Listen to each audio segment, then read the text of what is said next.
Et coucou, j'espère que vous allez bien. Alors, on est un petit peu illuminé parce qu'on est en fin de journée et on a le coucher du soleil sur nous. Mais où allons-nous? Telle est la question. Alors là, on se dirige pour comparaître devant un juge québécois. Alors, on n'a pas fait un truc de ouf, franchement. Mais comme toi, il y a vraiment des grosses différences avec la France. Et on va vous expliquer ça tout de suite. Mais avant tout, on n'oublie pas de liker, commenter, partager et vous abonner.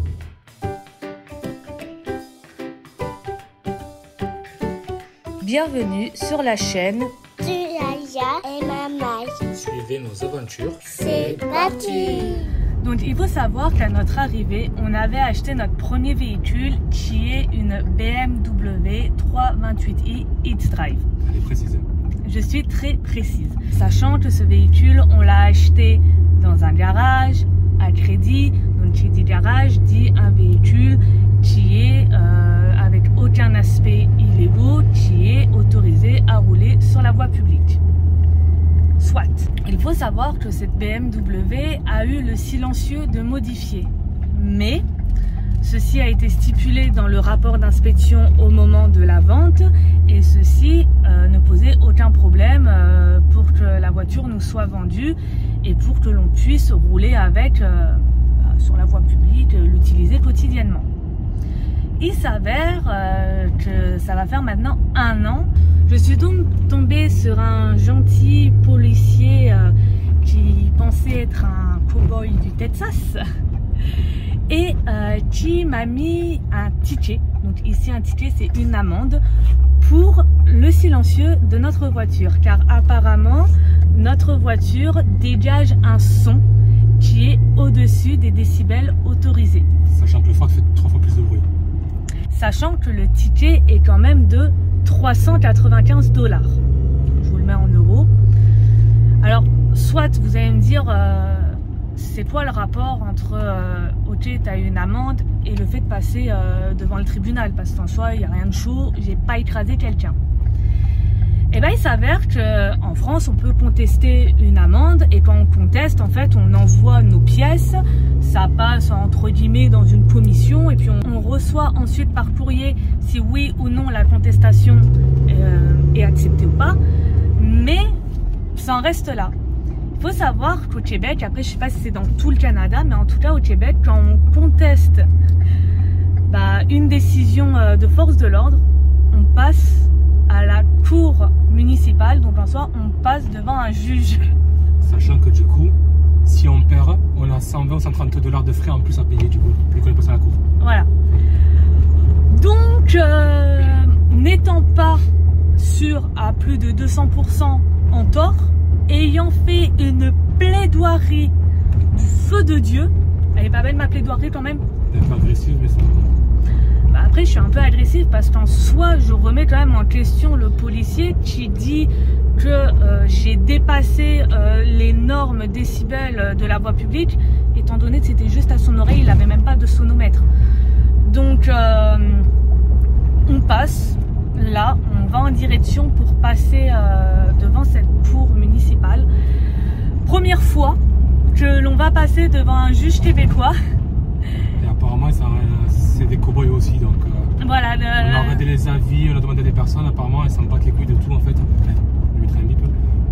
Et du coup, souvent on ressort une main devant, une main derrière.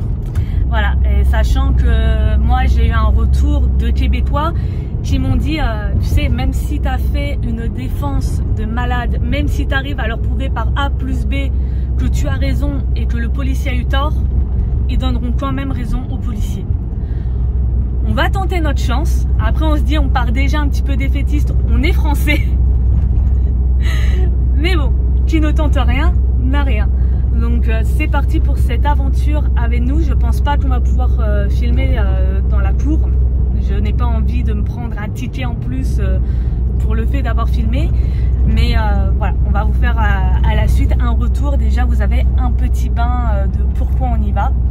Donc c'est parti, je vais vous dire, on se retrouve d'ici 1 heure ou 2, mais pour vous, c'est dans quelques instants. Alors j'étais vite fait en train de relire les annexes avant audition. Et je viens de me rendre compte qu'on part déjà avec un pied dans le vide. Parce qu'il est, il est stipulé, alors ça je trouve que quand même c'est très très mal fait. Votre plaidoyer de culpabilité ainsi que votre paiement doivent être reçus au bureau avant la date d'audition. Il faut quand même payer l'amende qu'on conteste avant d'aller se juger. Mais qui... Donc on sait déjà d'avance qu'on va perdre quoi. Donc du coup on va avoir dans tous les cas des frais à payer, le fait qu'on n'ait pas payé, ouais, 31 $, le fait qu'on n'ait pas payé notre amende avant de passer à la cour. Mais pourquoi? Expliquez-moi s'il vous plaît, c'est quoi la logique de payer l'amende pour ensuite passer à la cour? Normalement, enfin dans ma logique de français, La logique du monde entier quoi. ouais, dans la grosse logique internationale, c'est on conteste et après la contestation, oui ou non, on paye l'amende. Donc déjà, bon, on n'avait pas lu les petits annexes, comme toi, il faut toujours lire les petites lignes avant.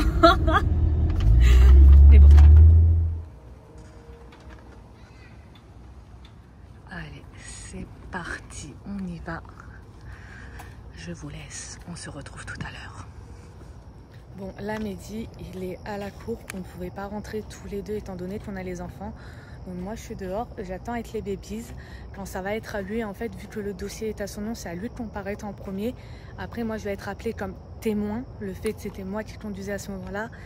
Et puis donc c'est moi qui expliquerai les faits. Et à ce moment-là tu demanderas à pouvoir faire moi-même la plaidoirie, étant donné que c'est moi qui parle le mieux, si je puis dire, entre nous deux. Franchement, dites-le en commentaire qu'à un moment donné, là, faut qu'il me rémunère en tant que secrétaire personnel parce que je fais tout. Mais bon, voilà, donc on vous expliquera tout. Apparemment, oh ma fille elle m'a donné une petite feuille, regardez c'est trop beau, les couleurs d'automne sont enfin là. Bref, revenons à nos bœufs, je sais pas si ça se dit, mais en gros de ce que Mehdi m'a dit, ça fait vraiment les cours comme dans les séries américaines, mais en mode plus petit, mais un truc de fou. Il m'a dit, tu verras, la juge elle a l'air cool, le procureur a l'air bip, je dis moi-même le bip, vous voyez, pour lui éviter de poser un bip. Mais bon, donc on va voir. Là, j'attends dehors. Je stresse? Non. Parce qu'en soi, je me dis de toute façon, ce qui devra être fait sera fait. Je connais notre voiture. Je sais quand même un minimum comment elle est faite mécaniquement. Je sais les modifications qu'il y a eu de fait avant qu'on l'ait acheté. Parce que le garage nous l'avait dit. C'est stipulé de toute façon... dans le rapport d'inspection au moment, donc je sais que tout est homologué. Donc en soi, voilà, ça va être quand même ma parole contre leur parole. Après, bah, je vais emmener quand même des faits, je vais quand même bien défendre notre voiture. Et puis on verra ce qu'il en est. Mais c'est une perte de temps. On est arrivé à 18h20, ça commence à 18h30, déjà 19h. Mais bon, c'est la vie. Bon, on est bien rentré à la maison. On vous fera la conclusion demain, donc d'ici quelques minutes pour vous, mais pour nous demain, histoire de redescendre, histoire de ne pas réagir à chaud. Mais voilà, jusqu'à la prochaine séquence, retenez qu'au Québec, la loi et qu'il n'y a pas de loi. Du coup, bon, vous vous doutez de ce qui a été prononcé au jugement, ou pas peut-être, mais voilà, on fait un retour d'ici 3 secondes. Bon, on se retrouve le lendemain. Un petit peu en plein air, on profite du beau temps, il est 8h30, il fait 19 degrés, donc franchement, on profite. Toujours la même place, la marinière de Marinière. Je suis désolé pour ma tranche, ça fait 4 jours que je suis malade comme un chien. Donc déjà hier c'était compliqué, mais là aussi... C'est pas la marinière, c'est la marina de l'équipe. Oui, c'est Marina. Oui, mais j'avais dit la marinière. Ouais. Mais bon, c'est beau. Bon, bref, revenons à nos moutons, si je puis dire. Comment ça s'est passé hier? Alors, on va vraiment vous faire une explication au plus détaillée qu'on peut. On est redescendu, donc moins à chaud, mais les Québécois, si vous êtes sur la vidéo, vous pouvez déjà sortir. Voilà. Après, il y en a plein qui nous comprendront, parce qu'ils sont passés par là aussi, les pauvres. Oui, au pire. Mais s'il y en a qui sont à fond défense justice, vous pouvez sortir. On explique le processus de comment ça se passe au tribunal. Alors déjà, donc on a eu une amende, on a contesté, on passe en jugement. Déjà, jusqu'à là, on y est. On arrive donc à la cour municipale. Ils font l'appel, en gros, de qui est là ou pas. On nous donne un avis. Les preuves qu'il y a contre nous et tout ça, quoi. Voilà. On étudie le dossier. On nous donne le dossier, en fait. Bon, nous, on l'avait déjà reçu par mail, donc on avait déjà préparé notre plaidoirie. Sauf que nous, chose qu'on ne savait pas, c'est que on avait préparé de sorte que ce soit moi qui fasse la plaidoirie, vu que c'est moi qui étais au volant. Mais vu que la voiture, elle a mon nom à moi, c'est moi qui ai dû plaidoyer au final. Voilà, donc Mehdi est rentré en salle d'audience. Alors explique-nous comment ça se passe. Du coup, c'est une salle comme dans les films américains. Excusez-moi, une bestiole qui m'a attaqué. Donc c'est comme dans les séries américaines en fait. Ça se dispose pareil, sauf que c'est un plus petit, la salle où on était nous. Et tu passes vraiment à la barre. C'est ça, on passe à la barre, on doit tester, sermenter, ça qu'on dit la vérité, rien que la vérité. Comme aux États-Unis. Non, on n'a pas levé la main. Ouais, mais bon, c'est... J'ai failli le faire par réflexe. Et en fait, on nous explique le processus de comment ça allait se dérouler la séance en fait. En gros, au début, on nous explique comment ça s'est déroulé de notre part. Mais bon, vu que c'est pas passé avec moi, du coup, j'ai pas pu expliquer grand chose. Ensuite, il y a du coup, pour nous, c'était l'agent de police qui a été attendu à la barre. Il a expliqué sa version. Après, on a dû faire un face-à-face. J'ai dû poser des questions à l'agent, mais comme j'avais rien préparé, c'était Morgane qui a tout préparé, ça a été un peu compliqué. Après, j'ai pu faire appel à un témoin qui était Pourtant, Morgane. Je lui avais laissé mes écrits. Hein. Mais le pauvre, non, mais il était... t'as pas fait les questions, du coup, parce qu'on passait pas à attaquer l'agent. Mais j'avais fait les questions en mode rédigé, mais il a pas su... Il était perdu dans mes écrits. En fait, ouais, c'est ça. Parce qu'on a fait 4 pages recto verso, donc je pouvais pas trouver au bon moment. Du coup, après le questionnement de l'agent, j'ai pu faire entrer Morgane en témoin, du coup. Et en fait, elle ne pouvait pas dire son récit comme ça d'elle-même. Il fallait que je lui pose des questions qu'elle y réponde. Donc ça a été compliqué. Mais on a quand même réussi, en fait, chaque paragraphe, Mehdi reprenait chaque paragraphe et me posait une question vis-à-vis du paragraphe de la plaidoirie. Donc j'ai pu quand même faire ma plaidoirie en réponse à ces questions.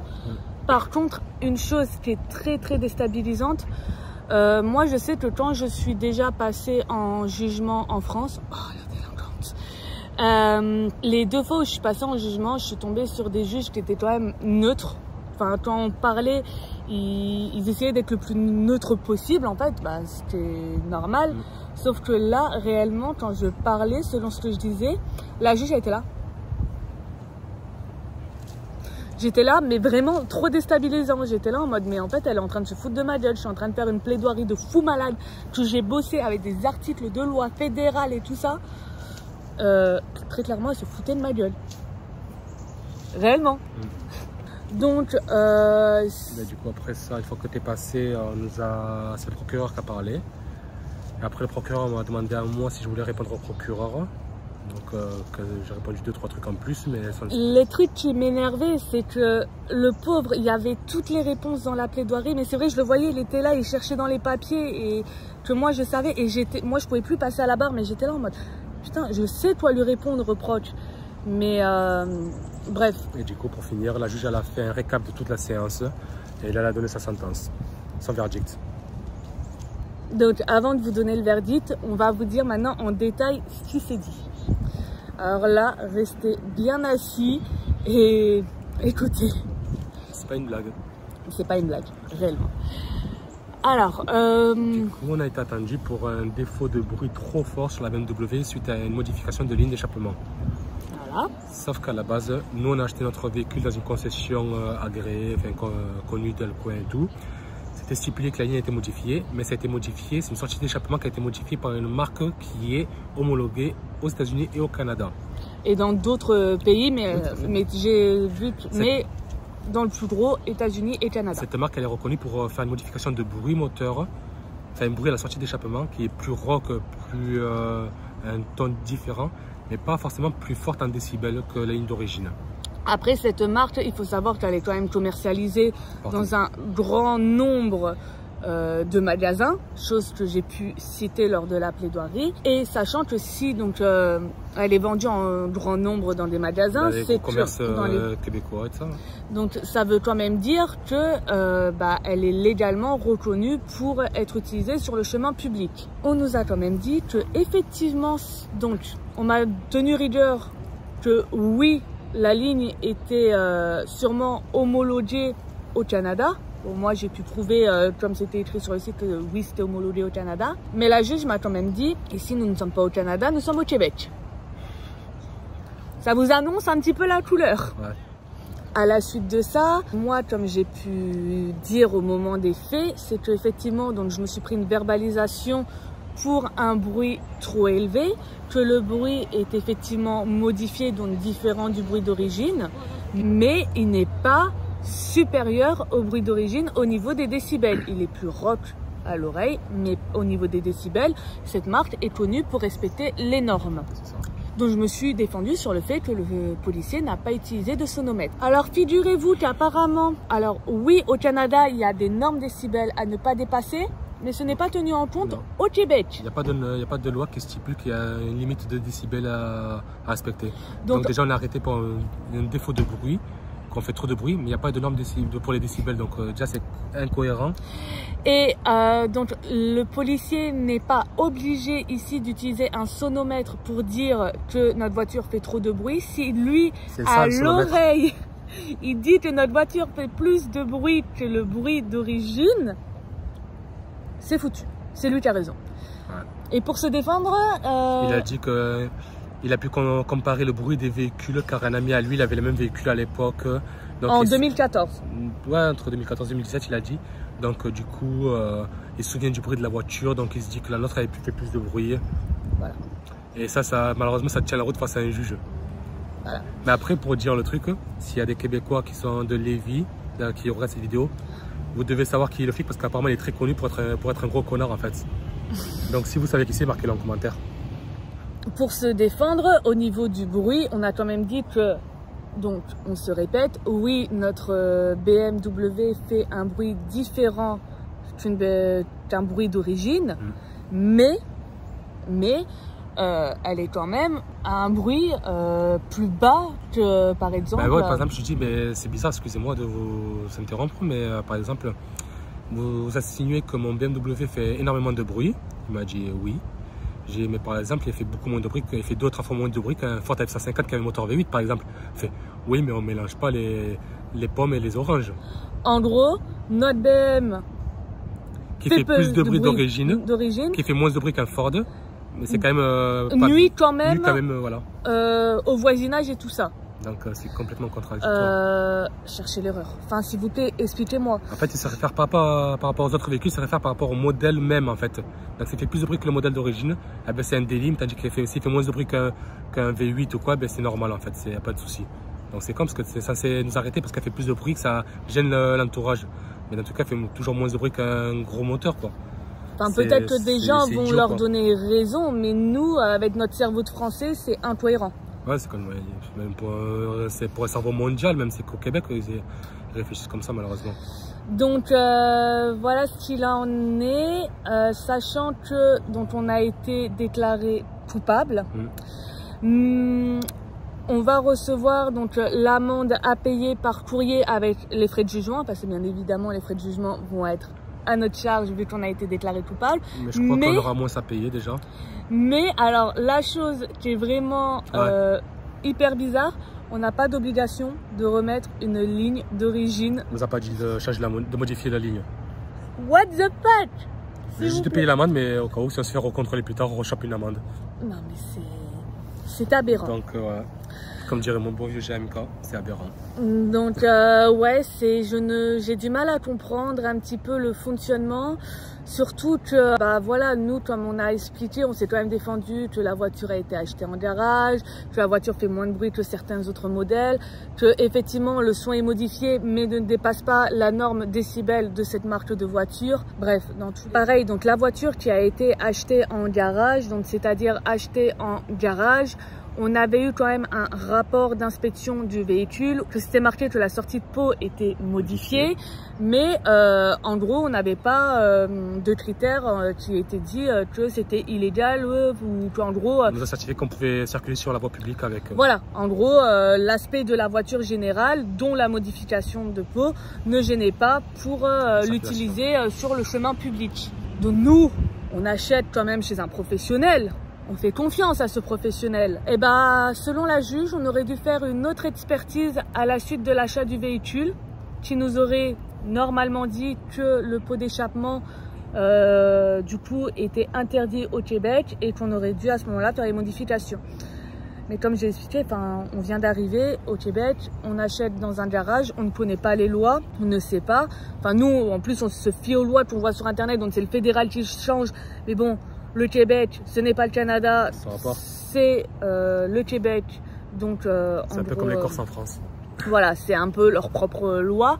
Après, apparemment, tout ce qui est code de sécurité routière, c'est vraiment provincial. D'accord, j'en suis, mais enfin, soyez un peu plus détaillant, quoi, alors à ce moment-là. Mais bon, bref, donc du coup, dans tous les cas, c'est de notre faute. On a acheté, même chez un professionnel, une voiture qui finalement avait des aspects illégaux aux yeux du Québec. Nanana, nanana. Du coup, au final, que la sentence est tombée, on nous a bien gentiment contredit tous nos arguments.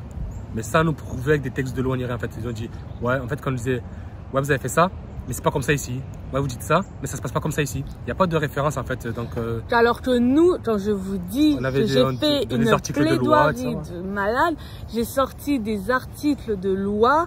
Même, alors le truc qui m'a fait un petit peu rire, c'est qu'on m'a dit que je m'étais basée que sur du fédéral. Alors que non, parce que je me suis même basée sur des réglementations de la SAAQ, qui est le service assurance et automobile du Québec, québécoise.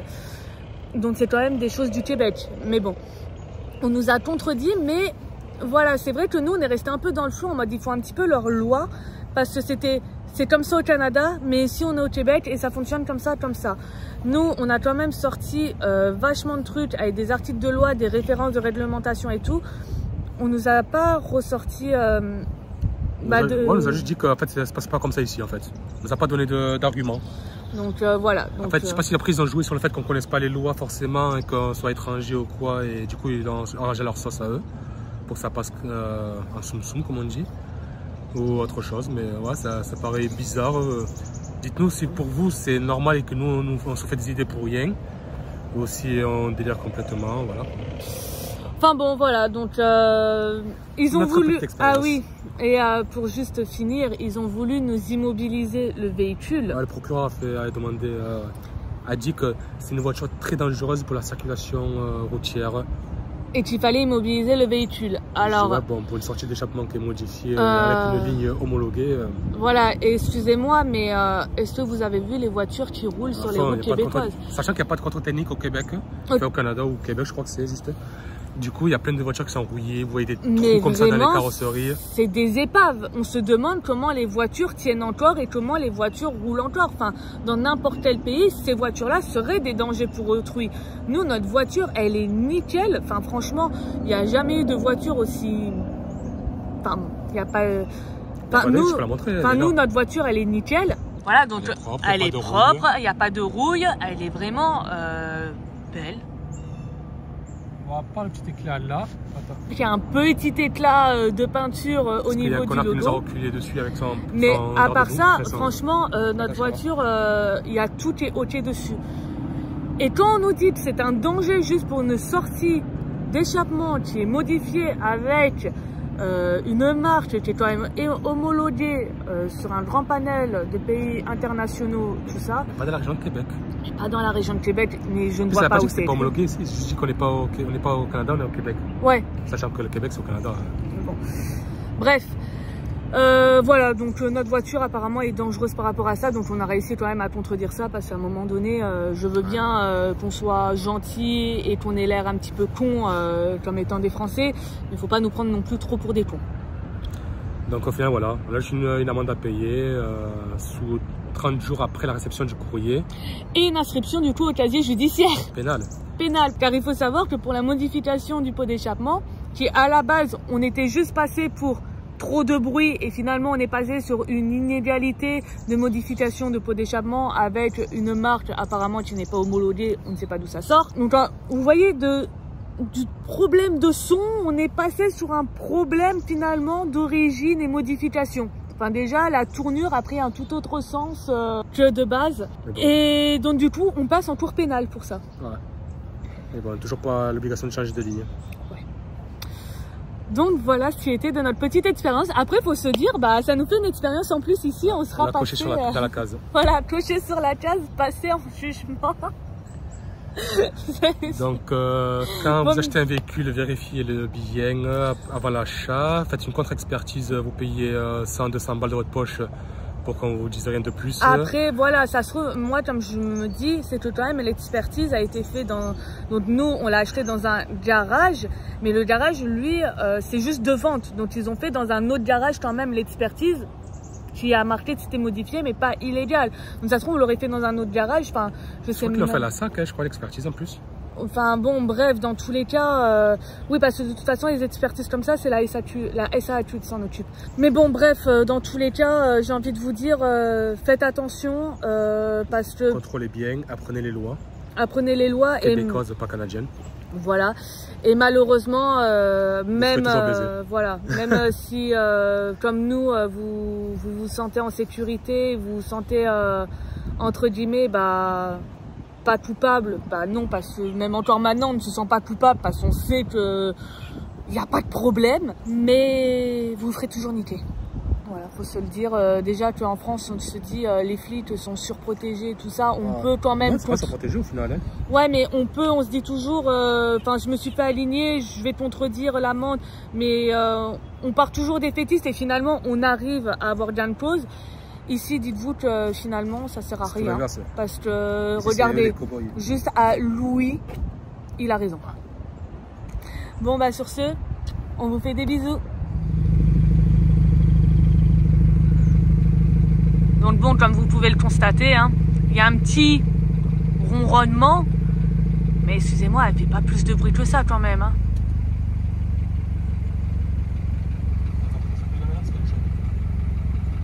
Et encore, voilà, comme il dit Mehdi, de loin, elle est chaude, donc elle fait un peu plus de bruit. Mais